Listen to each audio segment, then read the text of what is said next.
What's up, guys? I'm here at 2019 Travel Adventure Show. Carmen, thank you so much for taking the time to speak with me. So can you tell me a little bit about Italy? Italy, I feel like, is one of the, go-to places that people always want to, have an opportunity to go one way or another. So can you talk a bit about it now and what, folks can expect from it, whether they've been there or are going for the first time? Yeah, so if I could just say in a nutshell, Italy is it's one of those countries that just offers everything from A to Z. Yes. So culture, history, archaeology, the best food in the world, best wine in the world, fashion. Do we want to talk about that?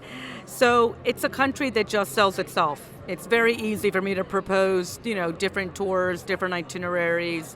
Everybody is happy in Italy for different reasons, some people just really love the history part of it, and they want to go for that. They want to see the archaeological sites. They want to go to the Forum. They want to see the Greek temples in Sicily.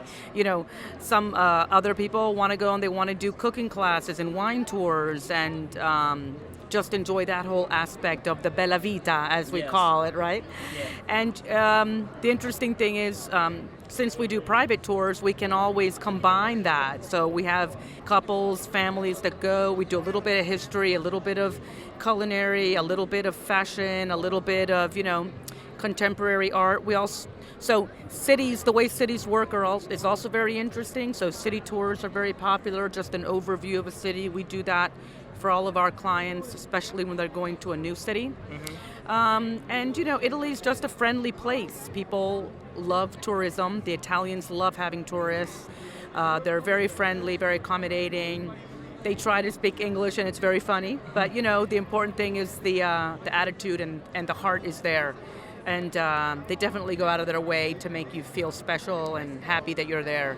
Right. So yeah, I love doing it, and I love bringing people. I've lived in Italy for 30 years. I know it very well, and I like to show people Italy in a way that makes it their own. Hence my company's name, Your Own Italy.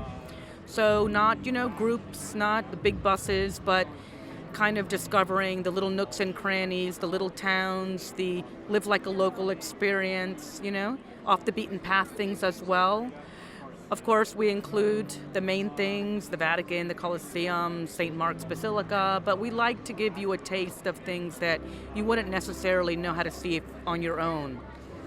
So, Anyway, yeah. All right. Well, with that being said, one thing I feel that a lot of people think of when they think of Italy is romance too. So, how big, or say trend-wise, do you see among the trips that you have that the desire for being able to go on the boats in Italy? How major of a thing is it? Is it still a big deal now versus perhaps what it was a couple of years ago, or has that trend changed? Yeah.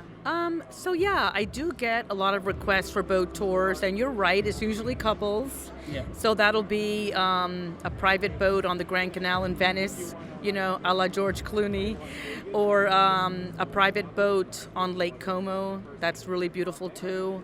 We do boat tours to the islands, the island of Capri. That's a beautiful boat tour as well. Amalfi Coast, we do boat tours on the coast of the Cinque Terre. That's really beautiful. So I use local people. Okay. They're very obviously well versed in their areas. They know their town, they know their coast. They're going to be taking you around in their private boat, which they care about. It's not not a group tour, just you. Oftentimes there'll be wine on board, prosecco. Fun. Make it funner, make it even more fun. Sure. And I do definitely get requests for that.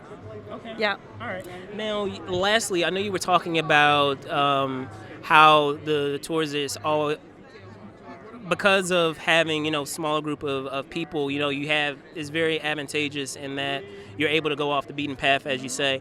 And one thing that has developed even more so in the last few years is, and I don't know if you're familiar with them, but it's dark tourism. Mm-hmm. So sometimes things that are, not the norm, that are unusual. Do you come across requests like that also when it comes to Italy? Yes, absolutely. might not be under a dark category, but a gentleman came up today and told me he wanted to be at the Vatican for 3 days. So he wanted to do not the basic Vatican tour. Right. He wanted to see the library. Wow. He wanted to see the secret rooms. He wanted to go down to the catacombs. Wow. He wanted to have breakfast in the courtyard. He wanted to do be there at night, so Vatican under the stars. Oh, so wow. there are a lot of unusual things we can do, even at a tour site like the Vatican, which is more mainstream. Right. But we also do underground tours. I mean, if you want to do the underground of Naples, wow, Oh, yeah. that's That- dark. you Okay, sold me. that Yeah, so I dark, definitely yeah. wanna, yeah. And it's just so cool. I mean, it's you're gonna see like ruins from 1,000 years ago. Right. This is also true in Rome. There's a church we take people to that it's built over a medieval church. That in turn is built over a Roman structure, and you just keep going down, down, down, and you end up on a Roman road with like little buildings on the left and right. This is the San Clemente Church. So there are a lot of opportunities to do that. Absolutely. Okay. Yeah. All right. Awesome. Well, Carmen, Yeah. thank you Oh, so my much for your pleasure. time. I Thank you really for do stopping appreciate by. it. All right. Well, there you guys have it. Here at 2019 Travel Adventure Show. I'll see you soon.